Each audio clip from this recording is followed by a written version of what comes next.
How you doing, folks? In today's video, we are going over how to design or the rules behind creating a Celtic or Viking knotwork piece. So if that's at all interesting to you, I'm Clay, the Techie Tattooer. And stick around because this video is for you. All right, folks. So first things first, I personally like to break the idea of Celtic or Viking tribal down into those two categories. And how I personally think about them is like what you have here for your top designs and what you have down here for your bottom designs, as we're thinking about this as like tattoo art or just art pieces in general, right? And the Celtic tribal stuff, or rather the Celtic knotwork stuff, is, in my opinion, again, this is just my non-historian opinion, you've got your post-Christian influence tattoos, right? Your post-Christian influence designs, and then you have your pre-Christian influence designs. And this is sort of just an abstract idea more than it is like actually fact-based knowledge, right? This is not so much fact-based as it is opinion-based art categories to stick your design into. The post-Christian stuff is a lot more geometric, a lot more symmetrical, a lot more, it's stiffer, right? Whereas your Viking tribal artwork is a lot more organic, a lot more flowy, right? You will oftentimes see these sorts of knobs coming off it and whatnot, and cute little like ring lines around your pieces. That sort of stuff, you will see that a lot, right? This kind of filigree items here, these cute little swirls coming off the tails and these extra details and whatnot. That is very common in your Viking tribal, air quotes, versus your Celtic knotwork that kind of comes from a post-Christian influence where these symbols, these triangles are a symbol for the Trinity, right? That sort of stuff. These are your classic cross style designs, and you'll see a lot of that in, like those, like the Celtic cross, right? And you'll just see they'll be more symmetric, more geometric, and much more hard-lined and less organic in the overall feel of your design. So that's going to be like the first thing you're going to want to do. Your first consideration is, are you doing a post-Christian, more Celtic piece, or are you doing a pre-Christian Viking style piece? That doesn't, however, affect the rule system that you're going to use. It is only going to affect the type of design you're going to create within that rule system. So we're just going to start here with a basic circle, and I'm going to go over the rules of how this works. And then if we want to do a more in-depth tutorial about how to design a specific piece, we can absolutely do that. Leave a comment below and we can dig deeper into this topic. But for now, I'm just going to go over the basic over-under rules for how to create a design in general. I'm going to start with just a basic circle, and then I'm going to tap my 3 down, hold my 3 down in order to make this a perfect circle. Actually, because we're doing Celtic stuff, I'm going to bring this up to like, we'll say a 30. Yep, there we go. There we are. So we're going to start with a basic circle. And the reason we start with a basic circle is if you look at some of these designs here, you'll kind of see that actually we do have what could almost be considered a circle in this symmetrical shape here. There's 2 circle sets stuck up against each other, right? You've got one oval here and one oval there. In the knotwork style, you're actually always going to be in multiples of 2. And the reason we're using multiples of 2 is the way the over-under rules work, right? Like if this one were over and then this one went under, right? They work in multiples of line 1, and line 2. And that's in order to have an even number of over and under, over, under, over, unders. When you start to get a third line in there, it can really mess up your count for, well, if this one went under and then this one now goes over, when you're trying to put a third or uneven multiples in your design, it can screw those things up. It doesn't always screw them up, right? But it's just where we're going to start from, right? In this guy, right, you can see how it's in thirds. This guy right here, this is a third style design. And we're going to go over that. We're going to go over how that works. But it is actually still kind of in multiples of 2, where you've got these 2 lines, these 2 lines, and these 2 lines, right? Where even though it is in thirds, they're still broken down in pairs. And that's going to be that important piece that we're focusing on in today's lesson. I don't know, today's video, whatever we want to call it. So if we start with our basic circle, the next thing we're going to do with it to make our first Celtic idea is twist that circle, right? So if you take that circle and then twist it, that's what you're going to get is a cute little figure 8 design.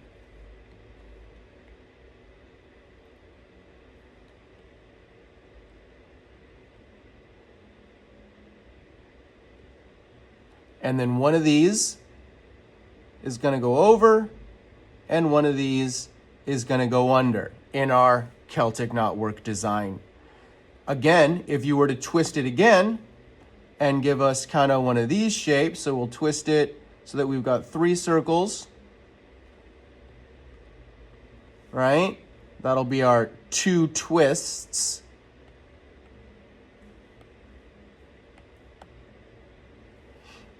And that'll give us the 1 figure 8 and the 2 figure 8s.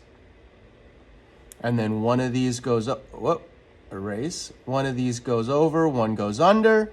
And then on the next one, this opposite one goes over, because this line went under the first time. It's now going to go over the second time.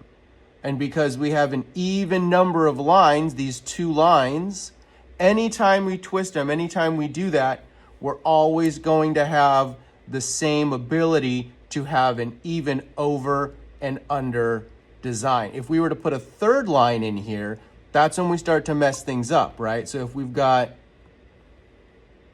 1 third line that just comes through and does a little whooshy thing. Actually, I'm going to do that in another color. If we've got a third line that comes through, that's going to mess up our count, because what we've got is one of these has to go over and one of these has to go under. Well, since this one just went over, this one would need to go under this. So we'll go ahead and do that, and we'll go, okay, here you go, under here, under here. This is the over line, or yeah, exactly, over. Okay, so then this one goes under now, because we're always going to keep that even, right? So this guy's tucking under here. And then when we come back through here, this one goes under, so that means this one has to go over. And we're still on our red layer, so under, over, that means this guy breaks here. And then we're going to follow this guy. It just went under, so now it has to go over. So we went over, so this guy has to go under. So then we're going to make him go under. And now we've screwed up our line, or rather we've screwed up our patterning. I'm going to keep going just to kind of show you, and we'll show you how it screws up the patterning, right? So this guy went under, over. Now it's going to go under again. Goes under. And then now we're going to go over for the last bit here. Now we're going to talk about how we just screwed up our over-under rules. What we've done now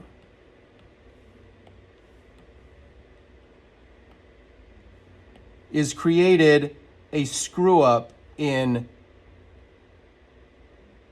this line here. Because this one goes over, but then this one also goes over. And so you've got two overs, or two instances where this green line now goes under twice. And that breaks those standard Celtic knot rules of how these lines are supposed to behave. If you look again on this one now that I'm going to color purple, we've done it again, where the opposite is now true. And on this line, it goes over here, and over here on this one. And one of these, this one, should now be an under, right? And we can actually fix that. That is fixable, where we're going to go back to here, and we're going to say, okay, fine. So if that's the way that's got to be, and we've got to use our over-under rules, we're going to go here. And so this one's over. Now it's under. Then it's over again. Under. Wait. Yep. Over on this one here. Yep. And then under on this one here. Over here. There. Under. Over. Under. Okay, so we actually just fixed that issue now.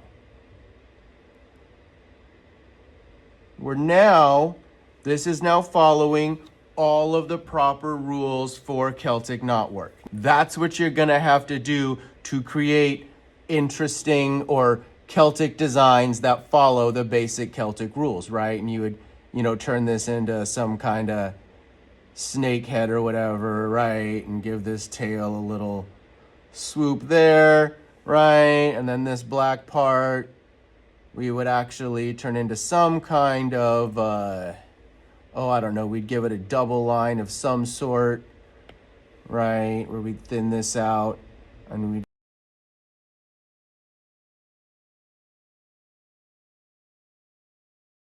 number of lines to your design, it will change the ordering that you just laid into your piece. And it's really hard to keep track of all that. That's why a lot of people don't like to do Celtic knotwork. That's why it's complicated and complex, and why you have to be going through and counting your over-unders and really just making sure that you're doing it right. It's a little bit frustrating to do, but it is absolutely worth it, and you can design really cool pieces for your Celtic knotwork. But that's it. Those are the basic rules.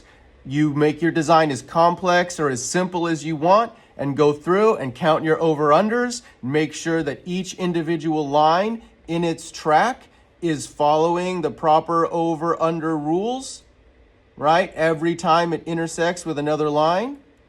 And as long as you're doing that, you're good to go, right? You just make sure that each line is following its proper rules. And that's what it takes. So that's really just this entire video, that is how you follow the rules of Celtic knotwork. And yeah, so I'm gonna actually analyze this organic Viking piece really quick to make sure that it's doing what it's supposed to do. So what we're going to do is we're going to go and we're going to grab a red ink, because I'm in a red ink mood today. And you'll notice that these little teeth go over right here. These little teeth both go over. And so that detail is breaking the rule of now this goes under. But I'm pretty sure that that's the only rule it's going to break, right? So we've got under, over here, under this next piece here, over, under this next piece here, over this piece here, and then under again, right? So that swoop is totally following the lines because this piece is coming out from underneath. It's now going over. So we've got under, over, over again. See? So we've got two overs. We've got this over and then this over. And how they fix it though is by splitting this to make it go under over. Right? They've made a stylistic choice there because then this piece, this tail piece, goes under, over, and under. So it's following the right rules. Here it goes under, over. Oh, see, it goes over again on this side and then under, right? So you can see it's kind of breaking a few of the rules here, but how they get away with it, how they choose not to do it, is every time they break one of these rules, they're splitting the piece, right? And they're creating this little split here to then go, okay, yeah, but this side goes under. Okay, this side might go over, right? And then it might go over here as well, but I'm gonna split this piece and split the difference and make it go under as well. These are just stylistic choices. This is what you're gonna have to figure out if you like doing this sort of artwork and how you can fudge the design. Again, we've got the same kind of thing going on where we've got two unders, right? As this piece comes out, it's now under and under again with an over here, right? And so to me, that would sort of break the rules, but it doesn't because they went under this piece here, right? Under this. And then they created a little swoopy deal so that it had an over and then an under, right? So they kind of didn't break the rule. They added a little, right, in the dragon, we'll call it the dragon horn, right? They added a little dragon horn there and brought it over the top to prove to you that no, look, it's going under and now, or over, and now it can go under again, right? So these are really complicated. They're absolutely ways to fudge these rules, right? Because if you count from this way, it goes over, and then this one goes under, right? So yeah, you're gonna have to choose how you want to do your designs, especially for these organic pieces. It's not easy to do, but it is really fun to do. It is an awesome style to learn. I highly recommend it. I think Viking tattoos are not going anywhere. I think we're gonna see a lot of this really cool tribal for many years to come. So I absolutely recommend doing that, or rather studying this style, getting good at it. The top guy I can recommend for you guys to follow is Northern Black on Instagram. He's great. I've actually bought a bunch of his books. Hang on just a sec. Here we are. These are all books from Northern Black that I purchased. I highly recommend going to northernblack.com and purchasing some if this is the style you want to study, right? He does a great job. These two big books, or rather the big books that he has like this, are his custom designed pieces that he made from his own head, from the rules that he has learned, right? And the styles that he has taken from and informed his own art style with. And so those are great. You can absolutely just tattoo them right onto people. That's what he recommends. He thinks they're, it's just, that's what he designed them for. And then we have these books. These smaller ones are really cool because they're actual pieces of history. All of these are taken from reality. And you can see like this number 187, you go back to the little bibliography in the back here and look up 187. Here we are, 186, 187. Pattern of 4 spirals arranged in the shape of a cross, found in Frankish graves in the 7th century. Developed in Western Europe since the middle of the 10th century. Found on Turslev type brooches, whatever. In this case, on one of the matrices for pressing the domes of such brooches, found in Hedeby Port, Germany, end of the XC. See also 97 for Viking and Slavic Ornamental Designs, volume number 1, right? And then the design number 232. So he shows you in this book what pieces of history he's taking from for all of these designs, where they're found. You can dive deeper into it and really educate yourself on where these pieces come from and how he informed his own personal style. So that is my recommendation, but he is not the only one doing this. He's just the one that I think is doing it the best, and that's a personal opinion. We can disagree in the comments or whatever, just have a nice long discussion about it. But that is the basic rules for Celtic tattooing. I personally like to keep an even number of lines so that way I have less of what's going on here to manage in my own head. And I can use math, multiples of 2, to kind of offset that and set it and forget it and just make it a little bit easier on my brain power. But as you can see, this is a great Viking knotwork piece. There's absolutely nothing wrong with it. And the person who designed it knew what choices they were making, made those choices consciously, and yeah, that's what you're going to have to do for Celtic knotwork and Viking tribal pieces. So comment below. Let me know what you think of this video. Hopefully it was useful to you. And if you guys want to go through and actually design our own either Celtic knotwork pieces or some Viking tribal pieces, comment below and we can absolutely expand on this video and yeah, keep this topic going. Otherwise, happy knotworking. Try not to go cross-eyed. It's a little bit complicated, but totally worth it. Thanks, folks. See you later.